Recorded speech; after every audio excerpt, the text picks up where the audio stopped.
Hi, everyone. Welcome to the podcast, The Sun, the Moon, and the Truth. My name is Natalie Backman, and my co-host is Karina Guthrie.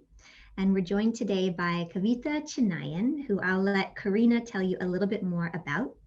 But just a tiny bit more about the podcast. Our hope and our intention with these conversations is just to shine a little bit of light on some of the aspects of the yoga culture, the yoga world that we live and breathe in that aren't necessarily discussed as richly or as deeply or perhaps even as openly.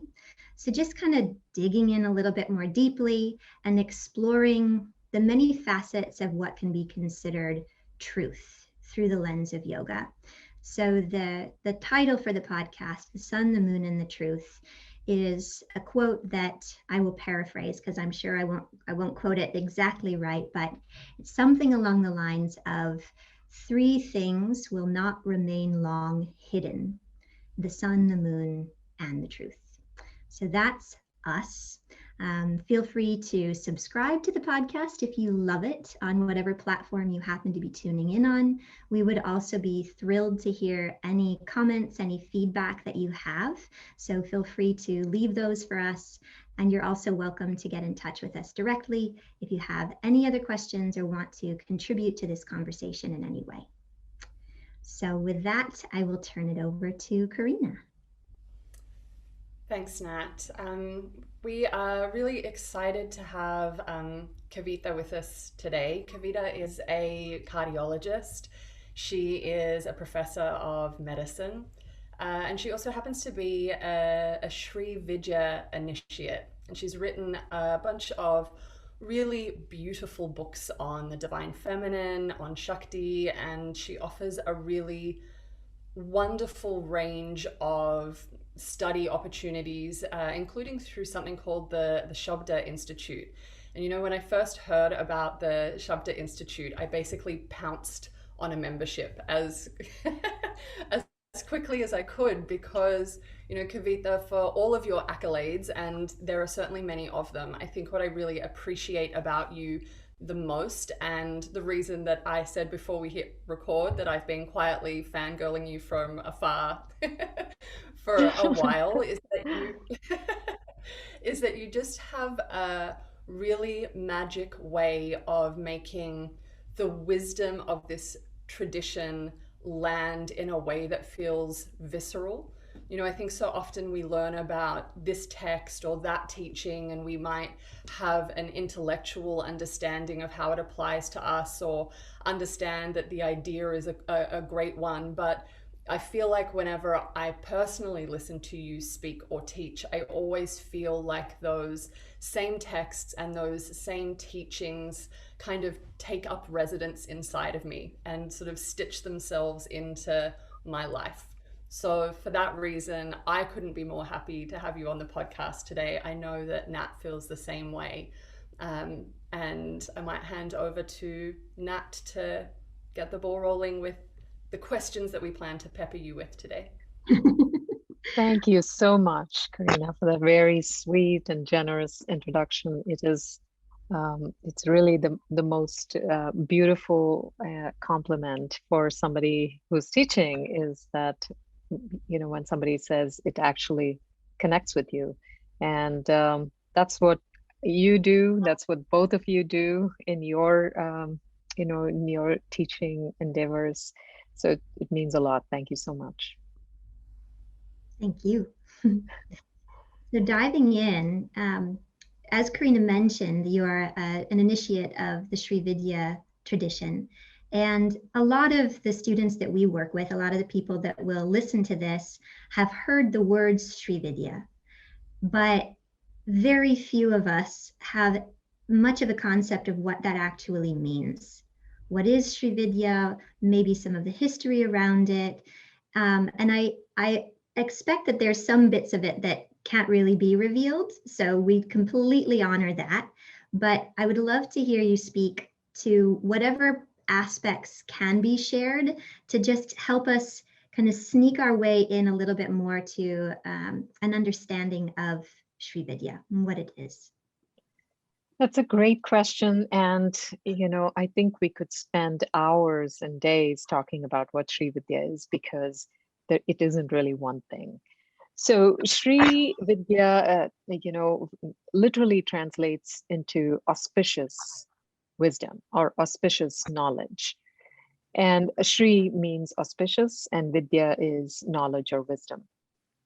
And Sri Vidya refers to this path uh, of knowledge um, that is extremely um, heterogeneous in the sense of its tradition and how it has been taken up and so on. So to give you a very brief understanding of the history, it it's you can think of Sri Vidya as being really very deeply connected to Shaiva Tantra, and basically coming from this very ancient text called Vamakeshwara Tantra.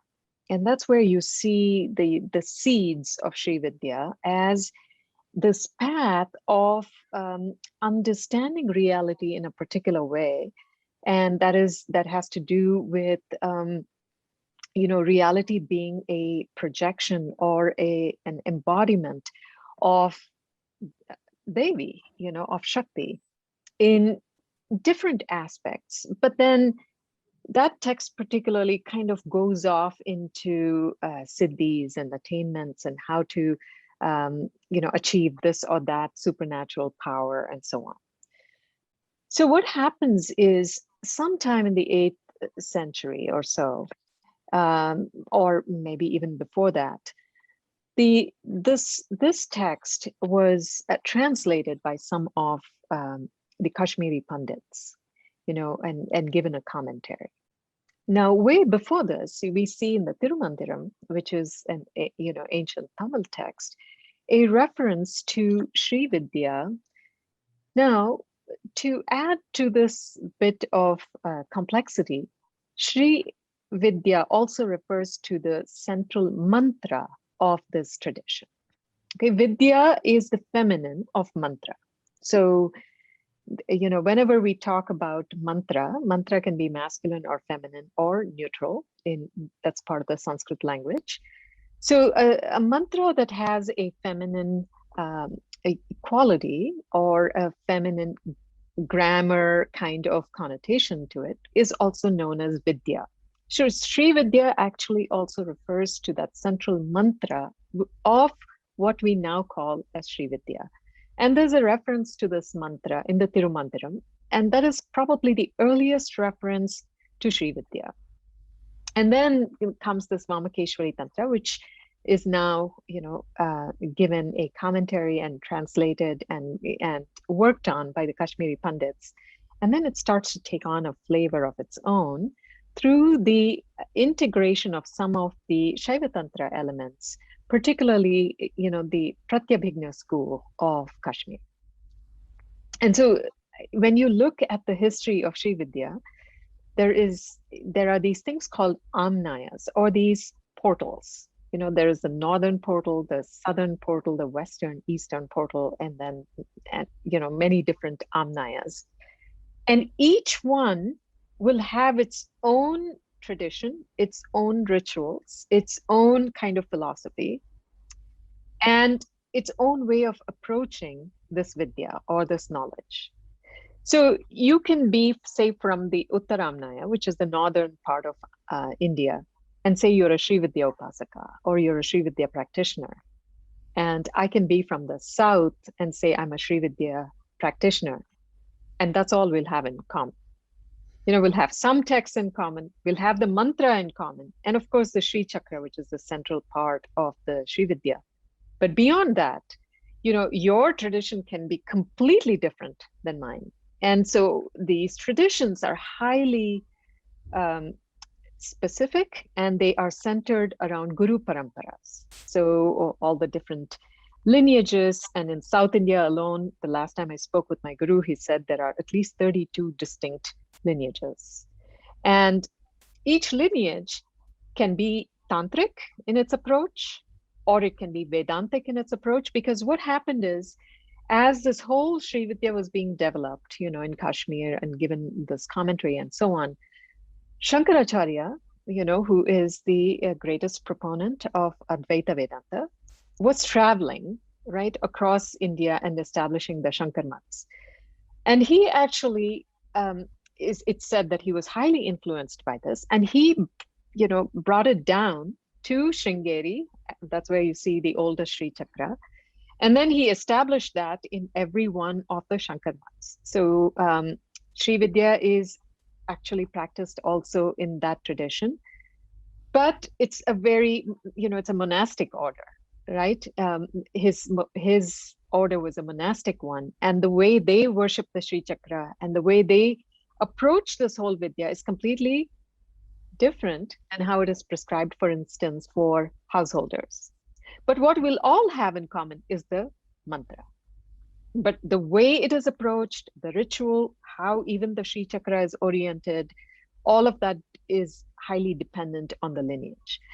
But the goal of all of this is the same, which is understanding the oneness between Devi, Mahatripura Sundari, who is the central figure of Sri Vidya. She is this goddess who is known as the great beauty of the three cities. And there's three cities, that's, it's a very specific thing that refers to, the three states of consciousness, three, worlds. Everything in creation is a triad, and she is the beauty of that. So she is a creator. She is also known as Raja Rajeshwari, the empress, who rules over all of creation. And so the Mahatripura Sundari and her mantra are the same, which is the central mantra of Sri Vidya. And that is in common for all the different lineages of all the Amnais. But beyond that, what you may consider Sri Vidya will not be the same as what I consider Sri Vidya, because, all of the details kind of differ. Does that make sense? And so the goal is the same, which is to understand the oneness between this jiva, myself, my guru, and Devi. So it's all one. That is the purpose of Sri Vidya. And how we get there differs according to the Guru Parampara. And so that's a very long-winded answer, I know, but that's the shortest I can provide, considering the complexity of what Sri Vidya even is. It's a beautiful place to start, because it really does give us some context of how expansive it is. And it also kind of leans into the nature of this podcast, which is starting to recognize that truth is truth, and yet truth can also be expressed in so many different ways. Absolutely. Exactly. And so it says actually in one of the central texts of Sri Vidya, it is known as Parshurama Kalpa Sutra. And one of the central tenets, one of the things that he begins with, the author begins with, is don't criticize any other path. Because there are many, as you just said, there are many paths and they all may lead to the same thing. So there is no need to critique any other path and say yours is better, because that's not true. Yeah. Thank you. You're welcome. So, Karina, do you want to take it from there? Okay. Yeah.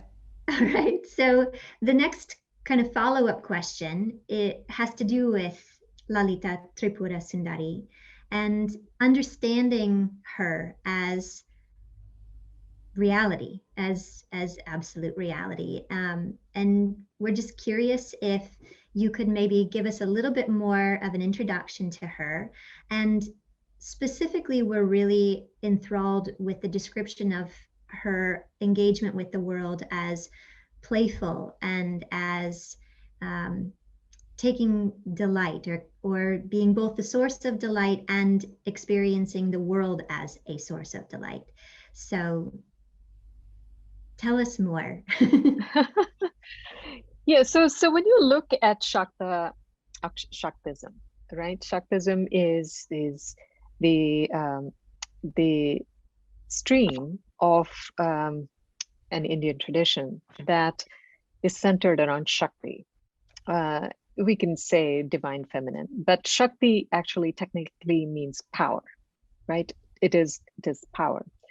Shiva is auspiciousness and Shakti is power. So the first thing to kind of lay down is this fundamental understanding of Shiva and Shakti, because there can be a lot of confusion around that, right?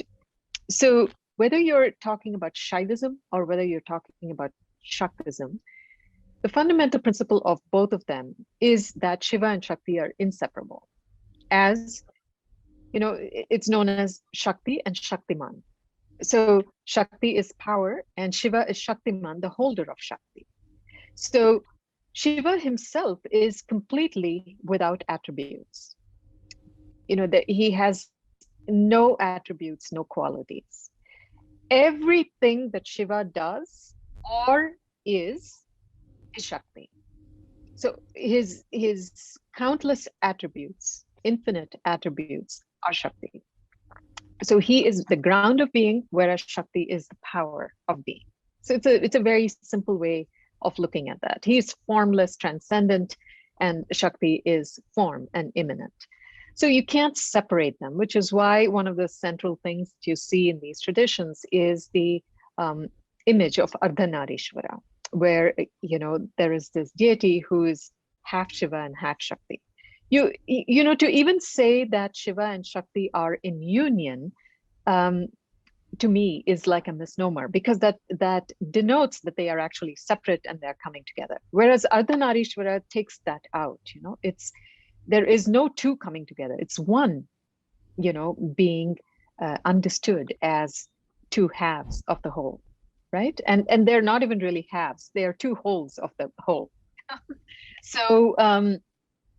So Shakti then has infinite forms. So everything that you can see, everything that you don't see, everything that you feel and think and you are able to experience is a form of Shakti. So Shakti has infinite forms, right? And then of those forms, so the beauty of Shaktism, of these traditions, is that you can take her in any form and worship her as such, and she will take you to the whole, because she is the whole of the whole, right? So she can, whatever that form is. So you take her as the form of time and she becomes Kali. You take her as the form of space and she becomes Bhuvaneshwari. You take her as the form of dissolution and absolute nothingness, void, she becomes Dhumavati. So, or you take her as the form of knowledge, and so then she's Saraswati. And or you take her as a form of the lowest of the low, there is a form of it, there is a form of Devi. The highest of the high, there is a form of Devi, right? And among these, Lalita Mahatripura Sundari is a very celebrated form of the goddess. So if you look at all of these forms of Shakti as being a symbolic representation of a particular attribute, that's kind of gives you an idea of the whole. So if you say Kali, for instance, as time, you approach her as this dark goddess who is doing this or that through that iconography. But what happens is, as you go deeper and deeper and deeper into Kali, you see that she is actually all attributes.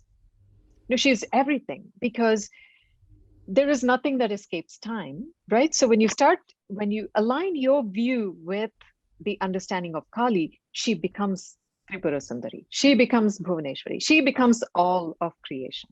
And so it is, however you approach the divine, that divine takes the form of everything else, right? So Lalita Mahatripura Sundari is one of the two kind of streams of Shaktism. So there is the Kali Kula, which is centered around Kali, and then there is the Shri Kula, which is centered around Lalita Devi. Now, why do we have these disparate forms, right? I mean, they're totally opposite. It is to say that you can approach Devi through dissolution, which is Kali, or you can approach her through creation, which is Lalita Devi. And either will take you to the same place, right? Like we were talking about earlier. So Lalita Devi, there is a huge, story, itihas around it, where she is invoked by the devas in this huge saga where, she is called upon to destroy a particular asura known as Bhandasura. And all of this is in my book, Glorious Alchemy. There's a whole, story about this, how she comes to be. So the Devas have lost the war against the Asuras, with Bhandasura being the leader of the Asuras, and they are driven away from their place. But most importantly, what happens to the Devas in this story is that their juice is taken away from them. Their mojo is taken away from them, right? And so it's not the defeat that bothers them. It is this loss of juice, and when we start thinking about it, this is so applicable to us, right? Because that is depression. Depression is the loss of mojo, where you don't have that creative spark is kind of obscured in darkness. And you feel like there's nothing to live for, nothing to aspire to. And that is the state of the devas when they start this yajna. They start this homam and they start putting in all these offerings, nothing happens. So this goes on for 10,000 years. And slowly they start to put themselves into the fire, first their own subtle, thoughts and so on. And then nothing happens. She's still not coming. And then they start cutting off parts of their body. She's still not coming. Then they say, to heck with it, right? They start jumping into the fire and sacrificing themselves. It is that moment of despair in that story. That is when she comes out of this yajna, with the Sri Chakra in formation, and she's sitting in the middle of the Sri Chakra, and she arises. It says like a million rising suns. That's her brilliance, and the cooling effect of a million moons, right? So she is absolute delight. And it's said that when she comes out of this fire in response to the Deva's sacrifice, even Brahma stops. Even like this creator stops to see what is going on. All of creation comes to a standstill, because here is this creator of the creator coming out of this fire, right? And what does that tell you? That importance of that creative spark. And that creative energy is Shakti. And that creative energy, that is that Ichcha Shakti, or the Shakti, the power of intention, without that, nothing happens, right? That life goes on because of that. So she comes out of this fire, and all of a sudden, the Devas are filled with joy and they get their juice back. And then she goes on to destroy Bhandasura. But she does it in such a delightful way, and she doesn't, destroy him. She defeats him and then absorbs him back into herself, and gives him back his original form, which is that of Kamadeva. Which means that when you approach Lalita Devi, no matter who you are, or how depraved you are, and how without juice you are, she will take you and she will absorb you within herself and convert you back into your original form, which is full of joy and delight and happy to be alive, happy to just be part of this creative process. And then, she goes on to, she's, Brahma and the other deities, they ask her to take a consort. And she looks around and she looks at Kameshwara, who is Shiva. Now, Shiva has taken this form of this. He has to match up with her because she is like, the beauty. I mean, she's Tripura Sundari, right? The beauty of creation. So he takes a form that is that can match her greatness, and she takes him as the consort. So Lalita Devi, when we look at the Lalita Sahasranama, for instance, it starts at Sri Mata. first nama, the first name of the Lalita Sahasranama is Sri Mata, which tells us actually there's a whole philosophy of that. Because superficially, it sounds like, she's the auspicious mother. Mata is mother. But there's actually a very delicate play of language there, because Ma is also to measure. So the name starts with Lalita Devi splitting off from Shiva to become creation. And then the last name, so this is a whole, go through 999 namas, where it is basically describing her as all of these forces of creation. And then it comes back, to this origin. And it says in the end, Shri Shiva Shiva Shaktiekya Rupini Lalitambika. So the last two namas. So she is the Lalita Devi is the representation of Shiva and Shakti in perfect union. The two wholes becoming a whole is Lalita Devi. And as that, she is known as Lalitambika. So she becomes Tripura Sundari, right? And then that Lalitambika is really, she's not separate from Shiva anymore. She is always one with him. So if you look at the Bindu of the Sri Chakra, if you look at the Sri Chakra, you have, all of these avarnas with all of these different attributes of creation. But the Bindu is that center that holds it all together. And that Bindu is Lalita. She is the beauty of creation that holds it together. And she is the perfect union of Shiva and Shakti. So this is the importance of the Sri Kula, is to understand the delight of creation, to understand the delight of reality. And so it's a very joyful way of approaching Vidya. And, my guru says this very beautifully. He says the difference between Kali Kula and Sri Kula. So he says, if you call on Kali, she will, imagine a door between you and the other realm, right? And you're calling upon Kali. She'll come to the other side of the door. She is very quick. So she'll come to the other side of the door, but she has no patience to even open the door. So she'll reach in through the keyhole and grab you and pull you through that keyhole, no matter how difficult it is. And she will just imagine going through the keyhole, right? It's very painful. That's how swift, and that's her mode of action, right? Whereas when you call upon Lalita Devi, she not only does she open the door, she'll play with you.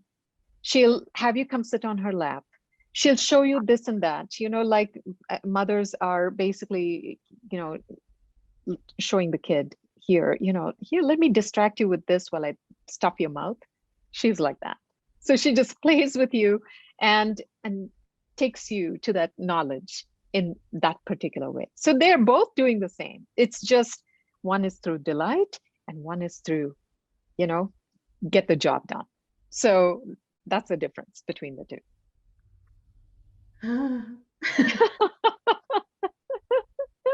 But eventually, when you go through Kali, you realize the delight of creation. So you realize Lalita, and you go through Lalita, you realize nothing exists the way we think it is. So she is also known as Mahakali.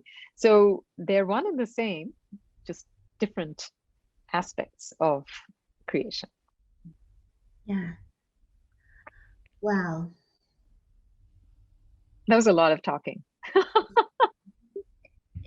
It's we get like little tiny bits and pieces, little like almost appetizers of this body of knowledge, this body of wisdom, but we don't very often get served like the whole meal, or at least served more than just one little taste of a particular dish. And so to be able to sit here and feel like we're like being fully nourished with this information is just so satisfying. Oh, I'm so glad. Yeah, it's pretty fascinating. It's like, I think you take three people like us, and then we can keep talking about this for days and not really feel bored, right? And that's that just that and to be honest, that's how this whole path of Sri Vidya is. You know, it's very delightful. It keeps you engaged, and it keeps you kind of in this is very sweet and nurturing and nourishing. At the same time, it's highly challenging because Lalita Devi, even though it may seem like, she's delightful and she's playing with you, she's serious. She means business. All right. And then, so your life goes through many challenges. And as your sadhana deepens, things happen, which you have to be prepared to face. No matter what you're doing and which path you're on, it's going to challenge you, because that's the whole purpose of sadhana. And I think for people who are into this path, it's like that constant rumination is really important. You have to continuously think about this view that you subscribe to, because otherwise what happens is our vasanas, our conditioning, it's so strong that it will pull you back into, the superficial kind of stuff, and you keep you on the waves. You'll just snorkel at the waves. It won't take you to the bottom of the ocean where it's still. So I feel like that leads perfectly into our next few questions for you. Starting with the fact that, I think most people would say that they can see the drama, but not necessarily see the play. And, as we move through life. And so I wonder what the missing key is there. How can we remain connected to, the delight and the playfulness of Lalita Tripura Sundari, but in a way that is sort of genuine, without falling into this sense of, spiritual bypassing or avoidance masked as sort of false non-attachment or that kind of thing. What is the dance that we need to do for that to be a genuine experience? That's a beautiful question. And it gets to the crux of practice, what the purpose of practice is. See, for that, let's kind of rewind a little bit. You know how I was talking about there are two paths. There's the path of renunciation, and there is a path of the householder, right? And then you both, as yoga teachers and immersed in yoga, know. For instance, the text, the Yoga Sutras of Patanjali, is a renunciatory text. It is basically telling you, withdraw yourself from the world in order to go through this inner experience, because that is the way to do it, right? You withdraw from the world. And on the other hand, we say, well, okay, fine, there is that. But the way it differs from Tantra is that Tantra is not about renunciation in that way, right? It is actually about finding that, whatever it is that you're finding in renunciation, finding that in absolute engagement with the world. So there's like a fundamental difference between the paths. And so if you look at the Bhagavad Gita, for instance, Bhagavan is actually saying the same thing. He says in the beginning of the third chapter, he says, Lokesmin dvividha nishta, pura prokta mayonag. So he says, at the beginning of time, I created two paths. Of course, when you look at the Bhagavad Gita, you may be tempted to say, well, there are 18 chapters, everything ends with yoga, so there are all these different yogas. Actually, that's not true. There are only two. And he says there is the path of action and there is the path of renunciation. That's it. These are the only two paths available to you. The path of renunciation is you leave everything, you go off to a cave and you say, now I'm going to withdraw. Right? I don't want to be engaged with the world. And the path of action is to be like Arjuna, to be on the battlefield and to engage. But the goal of both is the same. So the goal of both is to understand your true nature, right? What is it? What lies beyond your conditioning? What is your, what is your actual reality? That is the point of both of these approaches, right? So when we say this, a lot of times we get confused that the householder path means everything is allowed, that it's a path of licentiousness. Nothing could be further from the truth, right? There is nothing further truth than the truth, because when we are saying householder path, we are saying you don't have to remove yourself from the world. You have to remove yourself internally from your attachments while being externally engaged with everything, right? Now, you can be a renunciate, you can go off to the cave. Does it make you a renunciate? No, right? Because you're still sitting there, simmering in your own stuff. All of your attachments are nice and intact. So that doesn't make you a renunciate, because externally you may have renounced everything, but internally you're very much attached, and you are on everybody's leash, basically, right? The leash of the world. Whether you're a renunciate or whether you're a householder, internal renunciation is the key. And in the Lalita Sahasranama, Devi is known as Nirmama. Nirmama. Mamata Hantri. It's part of the same verse, actually. Nirmama Mamata Hantri. So she's completely devoid of self-interest, which is why she is able to destroy self-interest. Mamata means self-interest. It's attachment. So mamata is considered to be very desirable quality for women, for instance, because it makes you attached to your children, right? It makes you do whatever it is. And when you see animals and the way they behave with the young and all that, of course, there are hormonal pathways that drive that, but that is known as mamata. But that is what actually keeps you bound in samsara. That mamata, that attachment, and that self-interest, where, your kids, for instance, become, your unfulfilled dream, basically. You're so attached to them that you can't let them go. You can't let them lead their own life. That is that mamata. And she destroys it, but she can destroy it because she herself is devoid of it. Now think about that. When we say mother, we are thinking, oh, she's so compassionate and this and that. But what we don't understand is compassion also has to do with, detachment. Your true compassion actually arises through absolute non-attachment. Otherwise, it's attachment masquerading as compassion. So this question you were asking, how do we engage, or how do we come to that without actually bypassing, without doing all that? That is the trick. It is to be engaged in the world where you're not avoiding anything, but at the same time, that very stimulus is taking you beyond itself.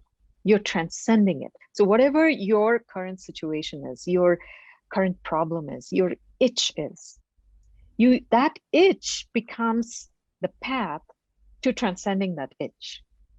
So that's why it said Tantra is, this path of this principle, that it is the path that takes you up. It's a path through which you fall, is the path that takes you, or that rises you from it. So it's a very tricky thing to stay in a situation without bypassing it, and yet using it without becoming attached to it. And how do you do that? That is where a teacher is so important, because we, with our own conditioning, a lot of times we think that we are not bypassing. We think that we are doing something with the greatest intention, but that's always clouded. We don't sometimes, not sometimes, the majority of the times we lack the discernment to know the difference.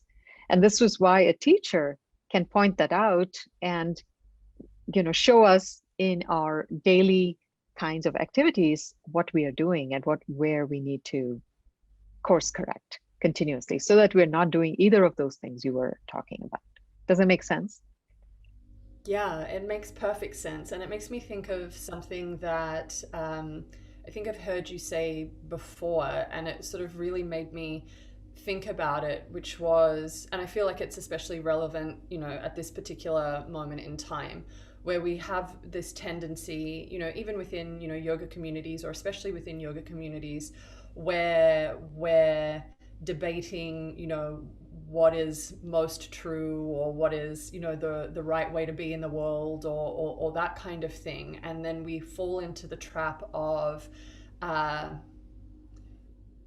thinking that we're transcending our conditioning, but actually truthfully defending our conditioning. And I've heard you say that, if there is a battle at all, it's not for whose conditioning is most right, but for the understanding that the journey for all of us is to transcend that conditioning altogether. Absolutely. Absolutely. Yeah, and you probably heard me say, right, that, one of the things that, this view teaches us is that we're all deluded, right? It's just a matter of degree. And so, it's when we see that Maya has the ultimate, word. She has the ultimate word in everything. She has the final word. So we're all deluded. And this is why it's so important that discernment, when we look at, for instance, Vedanta, you have the bird of jnana, the bird of knowledge.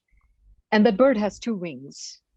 One is discernment, viveka. The other is dispassion or non-attachment, which is vairagya. You need both. Actually, you need viveka in order to cultivate dispassion or vairagya, and you need vairagya or dispassion to cultivate viveka. You need both. And so a lot of times when we think, we are discerning between the subtle things, and as we progress in sadhana, what we need to discern between becomes more and more and more subtle. For instance, it's very easy to sit in a room and say, well, of course I am here, and the objects, these physical objects are here. There are these external objects of the world, and I can discern between them. And then when that discernment starts developing, you start to see that there is a subtle difference between this thought and this thought within yourself, right? And then you're able to discern that there's a different difference between energy and thought about it. So there's a difference between an event and your reaction to it. And the two are actually not connected. So if you can keep your attention just on the event and not your, feelings around it, you become a lot more pragmatic, right? But for that, you have to be able to discern between the two. You have to know what is your filtering of it and what is actually happening, right? So there is that. And then as it becomes more and more subtle, you start to differentiate actually between what the actual subject is and what is the object that the subject is apprehending.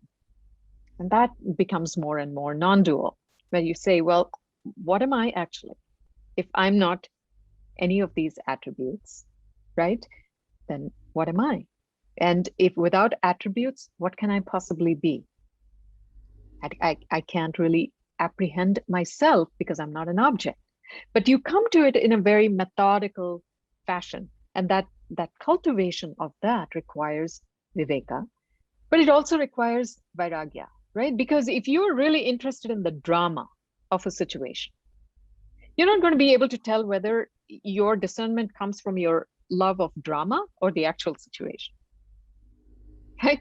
So cultivation of that dispassion, where you don't really care about how you feel about it. You're able to set it aside and see the truth for what it is. And then It doesn't matter who is in that argument. You're very interested in the actual event. Say now if I'm in a disagreement with someone. Ordinarily, what happens is I'm very attached to my opinion.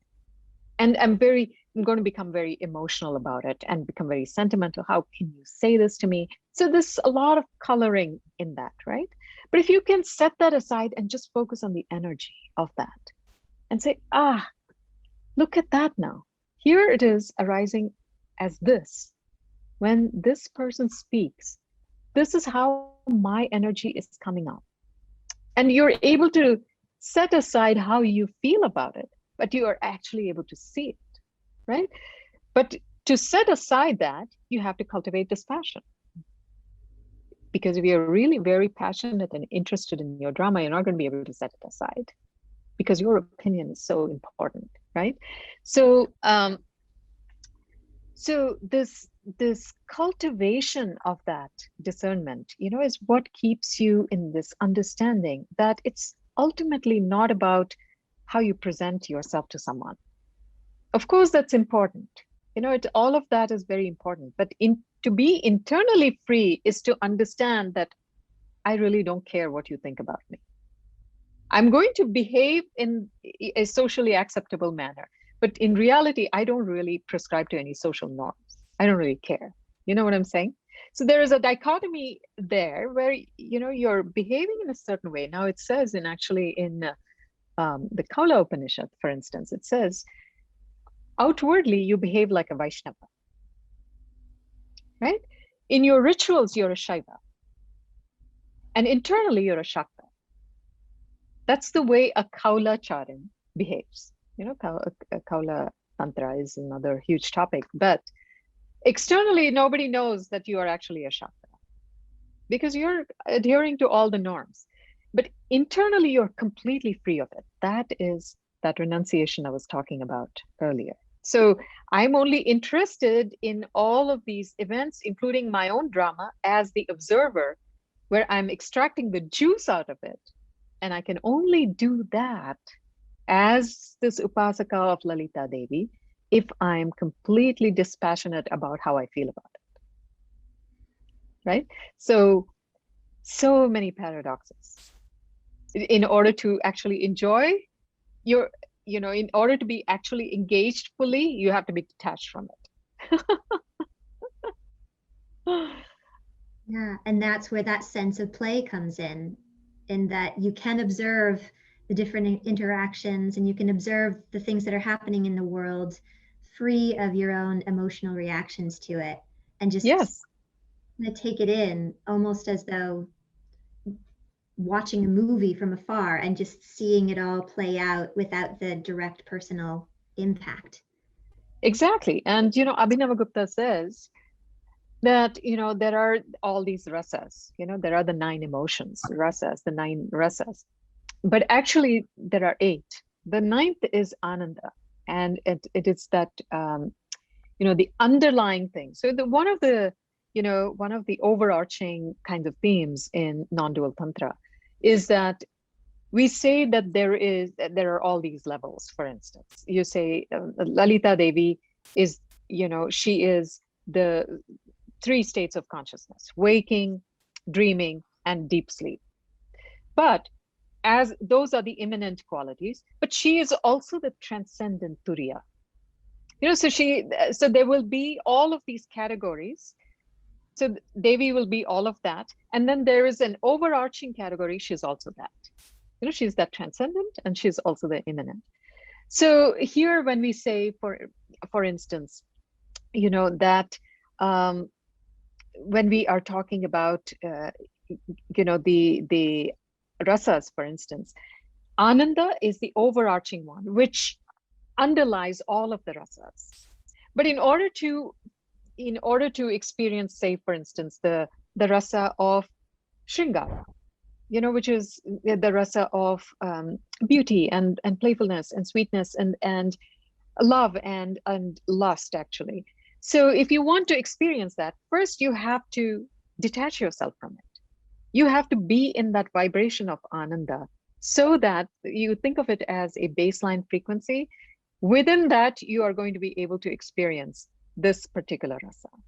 But if you don't have that, right, there's just a whole big confused, ideation coming from, I like this, I don't like this, I want this, I don't want this, that anxiety inside. So ananda is that, that sweet calmness. It is always there. And then superimposed upon that are the other 8 rasas that can be enjoyed. And that is actually that sadhana of Lalita Devi.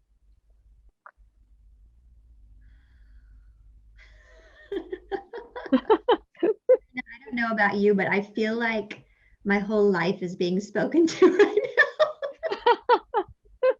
Every aspect, things that are currently arising for me, it's like you're just going in and like playing this key on the piano, and then like, oh gosh, okay. Thank you. Thank you. You're welcome. Yeah. Go ahead, Karina. Did you have another question or a follow-up? Well, not so much a question, but I was just thinking, sort of listening to you speak, that it feels like that is a really kind of lovely exercise in dispassionate self-compassion in a way, because I feel like so much of that, when it comes to our own internal experience, that attachment avoidant thing that comes up is this feeling like the thoughts that I have are mine and I should or shouldn't have them, or the feelings that I have are mine and I should or shouldn't have them. But when you sort of take that different viewpoint of sort of that detachment that allows you to step into and out of experiences that are more universal, there's less of that identity creation exactly. Sort of wrestling match that we have with ourselves. And so we can allow all of these experiences to flow through us fully and to let go of them at exactly the right time. Yes, absolutely. Now, do either of you have kids? I have a stepson. Okay. So I don't know how it was for you, but when I had my first kid, when I had my first daughter, this feeling I had at the time, which has persisted, is when you become I don't know how it is for fathers, maybe it's the same, but when you become a mother in whatever way, you suddenly start seeing the whole world as children. It's just, it becomes really difficult, or it has been for me, to kind of differentiate, to see anybody as being, evil, for instance. It's just because you see that person is somebody's kid too, and no different than my kid, right? And so, for instance, I see my kids and their friends, and no matter what the political thing is or what's going on, which kid said what to my kid, it's just like you have the underlying thing that they're all kids. They could all be my kids, right? And like I was saying earlier, we're all deluded. It's just a matter of degree. So what's the difference, right? So what I'm saying, actually, Karina, to your point, is, this practice is like that, where you're able to look at your own thoughts and say, no different than anybody else's thoughts, right? They're all kids. And my thought is not necessarily so much better or so much more unique or special than anybody else's, right? And so when you come to that kind of, whatever, detachment, like, dispassion, who's thinking what, who am I to dictate what anybody else should be thinking? Like, who died and made me queen, right? Nobody. So you kind of, become internally detached through this exercise, because it's like you become more attached to something else. It is like one of my teachers used to give this example that if you are climbing a ladder, you have to go to the next rung, stabilize yourself, your one foot on that next rung before you let go of the previous rung, right? It's the same thing. It's like when we talk about dispassion and non-attachment, if you're not attached to something else that's higher, it's going to be very hard to give up, what you need to give up, right? So it's only when you develop this love, and that's where bhakti comes in. When you develop this love and this devotion for your path, for your teacher, and for your whatever it is that you believe in, or your darshana actually, then everything else becomes less important over time, which is exactly what should happen. That's the whole point of sadhana, right? So exactly what you said, where you kind of have this ability to look at yourself as being no different, no, no more or no less than anybody else or anything else. Yeah. It's very liberating in its way as well. To be free of the expectation of being, something special, something unique, something higher than. It's just let that go and just be and allow others to be and stay on the path. Yeah, I think what happens in spiritual communities, I've seen this a lot, and I think you both have seen this in yoga communities too, is we prematurely worry how we should be with the world. How should I interact? How should my behavior be? That's okay. I think it's required, and it helps to have a certain set of rules on how to behave in general. Just just don't be a mean person. Don't be a jerk. That's enough. But we get so entangled in that idea of how should my self-image be, that you're missing the whole point of yoga. The whole point of yoga is to get over your self-image and see that it doesn't exist. It's not to take on this yoga personality that can now replace your old personality. It's not it's, if you think of it as a computer program, it's not like updating your operating system with another version of it. It's to get rid of it entirely and see that it, that is the cause of suffering. And often we're just rearranging the debris, on in our lives, and getting rid of one kind of clutter and bringing in another kind. We let go of materialism, bring in spiritual materialism, and think that's somehow better. And it may be better, in the relative world, but that's not the purpose of yoga. Never has been, never was, never will be, right? So I think excessive focus on that is one of the problems of modern spirituality.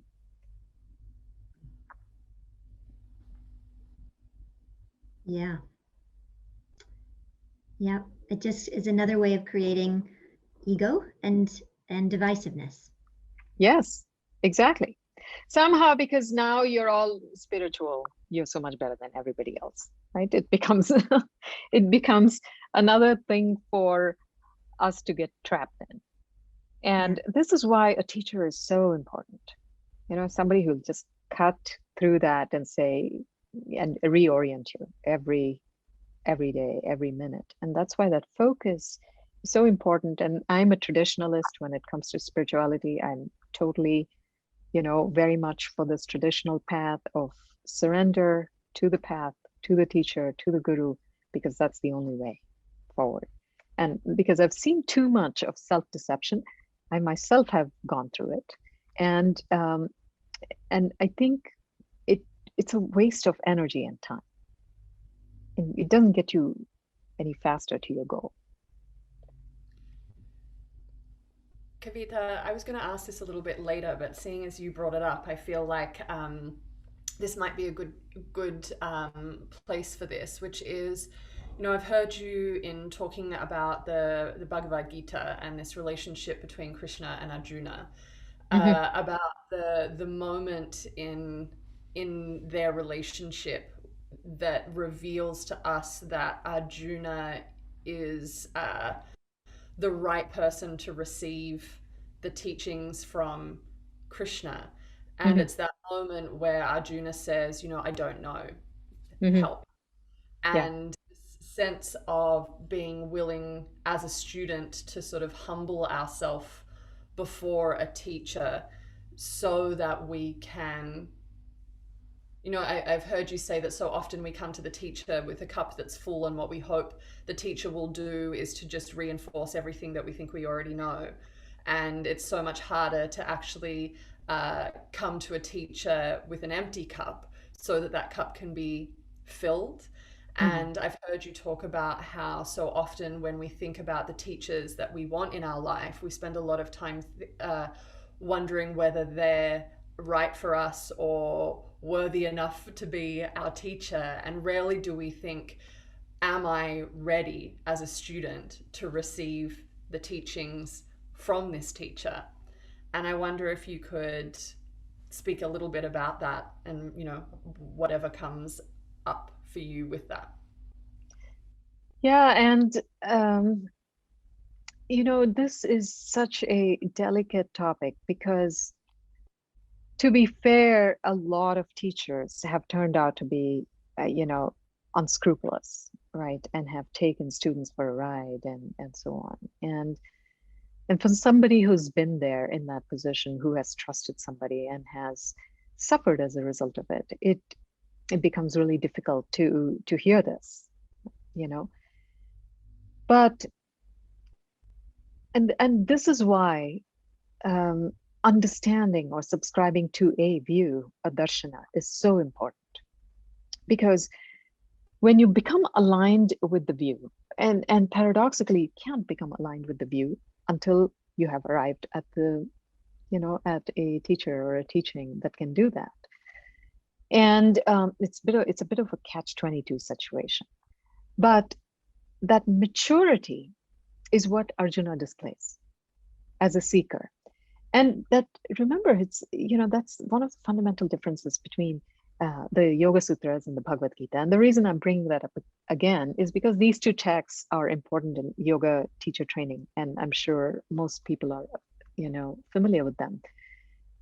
The Yoga Sutras gives you, beautiful, here is the Samadhi Pada, here is this is what happens.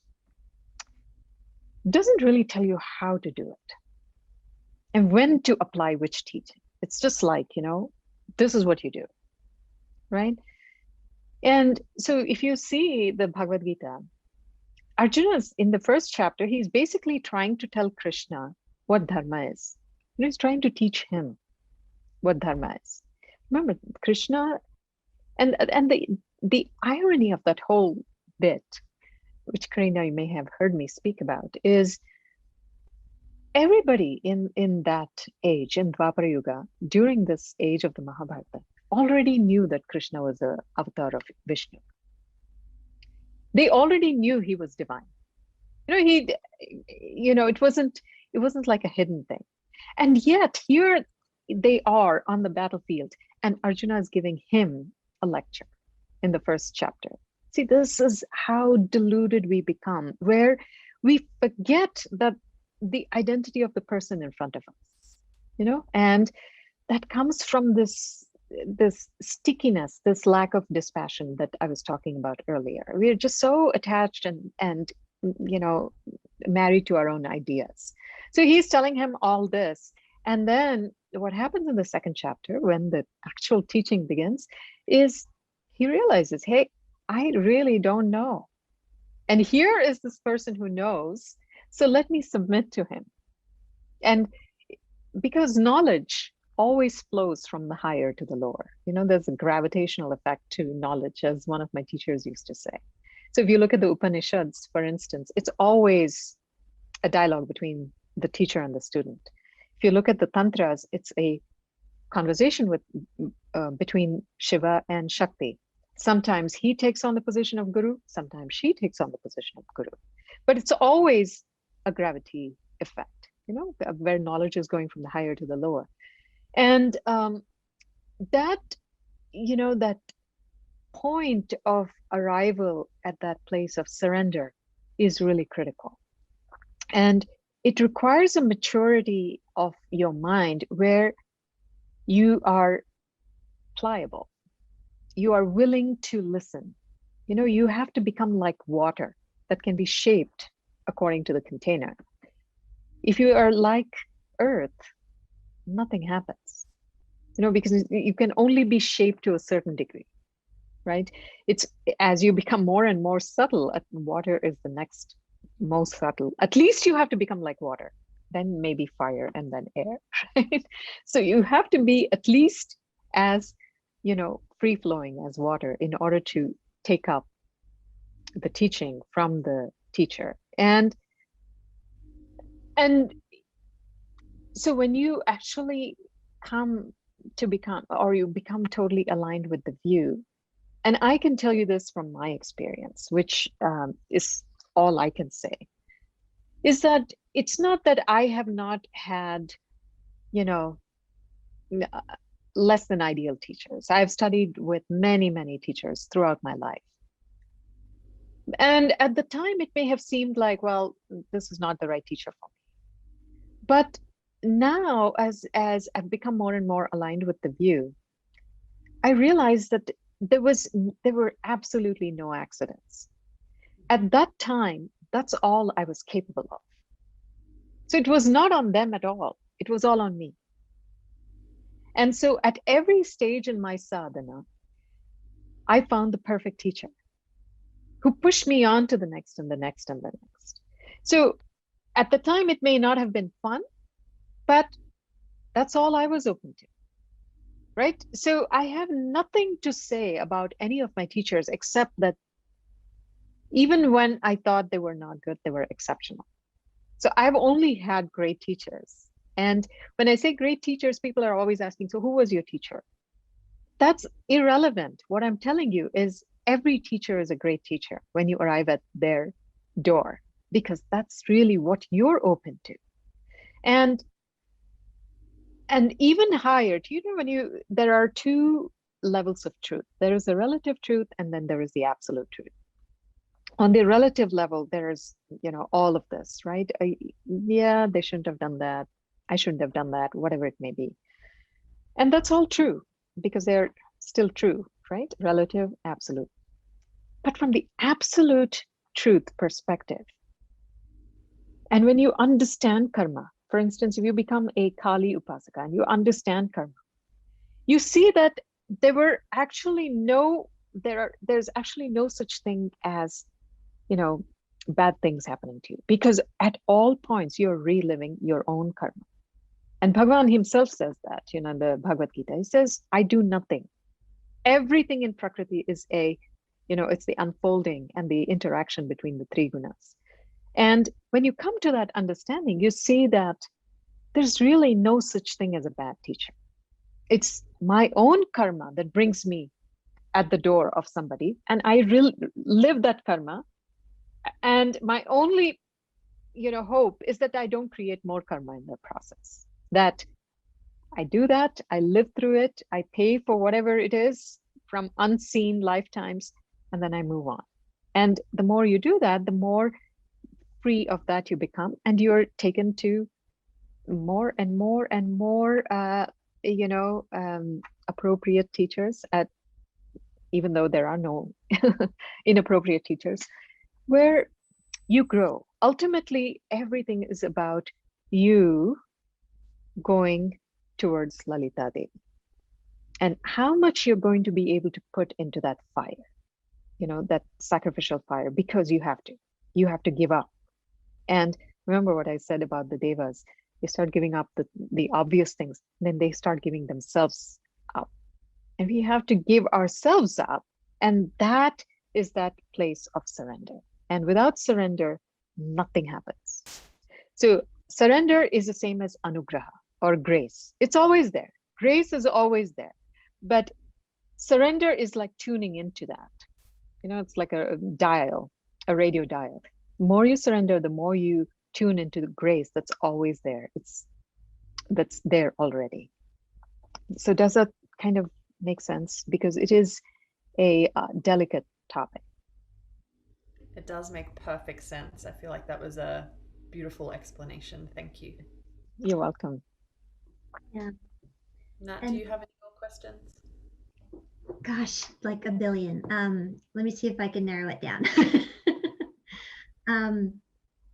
Do you feel as though it's grace that guides you to the teacher? Grace is the only thing that exists. That is the driving force of the universe. So, yes, of course, it is grace that guides you to the teacher. It is grace that takes you through your suffering. It's grace that takes you through the tough times. And it is grace that brings you to this path or to any other path. It's always grace, you know? And so I think the question you're getting at is, should we be looking for a teacher, or, how does it work? Is that where you're going with it? And Yeah. I think the teacher arrives, and it's true, the teacher does arrive when you're ready for them, and a lot of times you may have interacted with someone a lot, but still you never see them as a teacher. You see them as your friend or your sister or your brother or your parent or whatever, right? Something happens in you, and all of a sudden that person becomes your teacher. Same thing from the Bhagavad Gita, right? So Krishna and Arjuna are actually related. They're cousins. They've grown up. They were friends. And he says in the 11th chapter, my gosh, this whole time I've been calling you Madhava, Keshava, whereas you're actually this, this Vishwarupa, you're everything in existence. You're Bhagwan. And I've been calling you all this whole time, right? That is that relationship, that reverence changes. So a lot of times they may be in your plain sight, right? They're obviously there in your life and you just don't know it.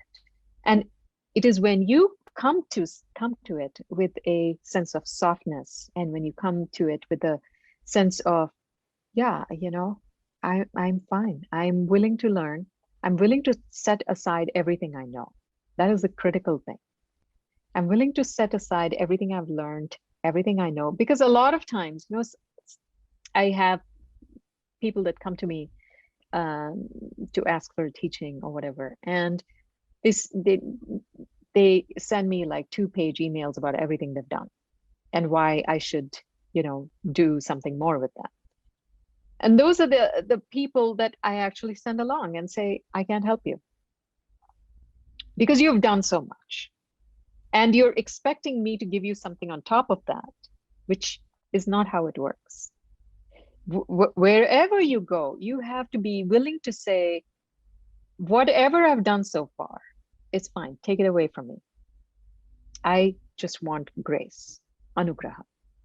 And that is when big shifts happen. Because Arjuna, for instance, was a great jnani, right? He had studied everything for years and years. I mean, he was a powerful warrior and he was very skilled in so many different things, had many attainments.